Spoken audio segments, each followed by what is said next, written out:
नमस्कार दोस्तों, मैं अमृता एक बार फिर से आपके सामने हाजिर हूँ। कल के वीडियो में हमने वाक्य के आधार पर वाक्य भेद पढ़े थे। आज के वीडियो में हम वाक्य के मुख्य 2 खंड होते हैं, इसके बारे में पढ़ने और समझने का प्रयास करेंगे। आशा है आप सब लोगों को मेरा वीडियो पसंद आ रहा होगा। तो लंबा ना खींचते हुए आइए आज का वीडियो शुरू करते हैं और देखते हैं वाक्य के मुख्य 2 खंड होते हैं। वाक्य के मुख्य रूप से कितने खंड बताए गए हैं? 2। पहला उद्देश्य और दूसरा विधेय। वाक्य में जिस वस्तु के विषय में विधान किया जाता है, वाक्य में किसी वस्तु के विषय में यदि विधान किया जाता है, उसे सूचित करने वाले शब्द, किसी विधान को सूचित करने वाले शब्द को उद्देश्य कहते हैं। और उद्देश्य के विषय में विधान करने वाला शब्द और उद्देश्य के विषय में जो विधान करने वाला शब्द होता है उसे विधेय कहा जाता है। जैसे पानी गिरा, इस वाक्य में पानी शब्द और शब्द उद्देश्य और गिरा शब्द विधेय हो जाएगा। जब वाक्य में 2 ही शब्द रहते हैं, किसी वाक्य में हम देखते हैं जब 2 ही शब्द रहते हैं तब उद्देश्य में संज्ञा अथवा सर्वनाम और विधेय में क्रिया आती है। जब 2 उद्देश्य रहते हैं तो उद्देश्य में संज्ञा या तो सर्वनाम आ जाएगा और विधेय में क्रिया आ जाती है। उद्देश्य की संज्ञा बहुधा कर्ता कारक रहती है। उद्देश्य की संज्ञा क्या होती है? हमेशा कर्ता और कारक रहती है। और क्रिया किसी एक काल, क्रिया जो है किसी एक काल, पुरुष, लिंग, वचन, वाक्य, अर्थ और प्रयोग में आती है। क्रिया क्या है? काल, पुरुष, लिंग, वचन, वाक्य, अर्थ और प्रयोग में आ जाती है। यदि क्रिया सकर्मक हो, यदि क्रिया जो है सकर्मक हो तो इसके साथ कर्म भी आता है। यदि क्रिया को देखा जाए और वह सकर्मक है तो इसके साथ में कर्म भी आ जाता है। जैसे लड़का चित्र खींचता है, लड़का क्या करता है? चित्र खींचता है।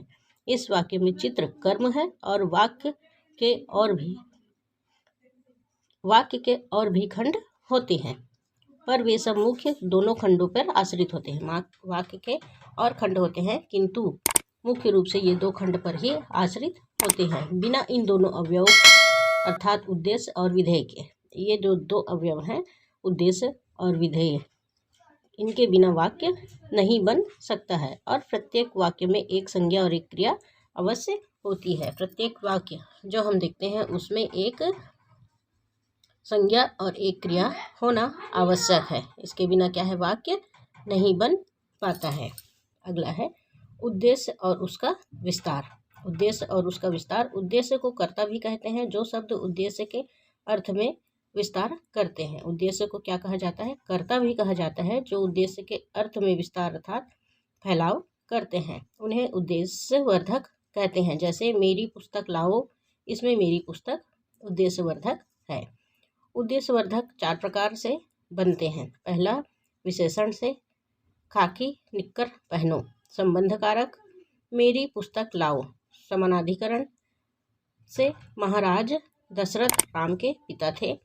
वाक्य से, देशभक्त होकर भी राजपूत हार गए।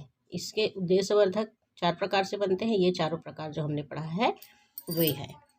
अगला है विधेय और उसका विस्तार।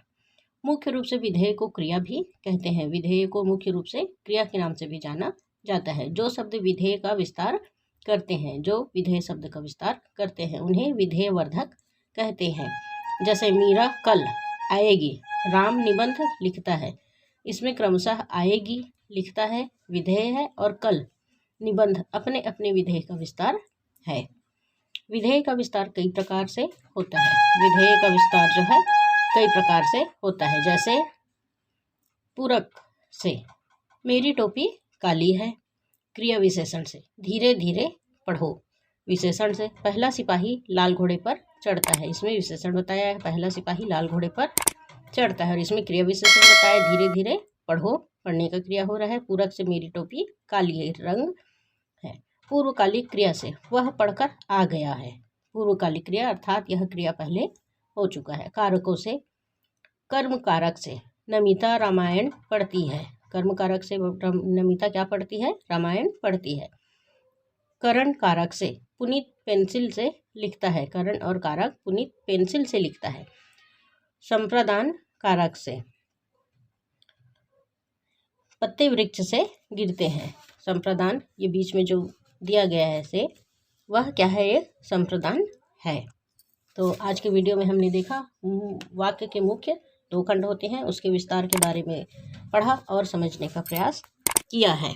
आशा है आप सब लोगों को समझ में आ गया होगा। आज के लिए इतना ही। धन्यवाद। जय हिंद।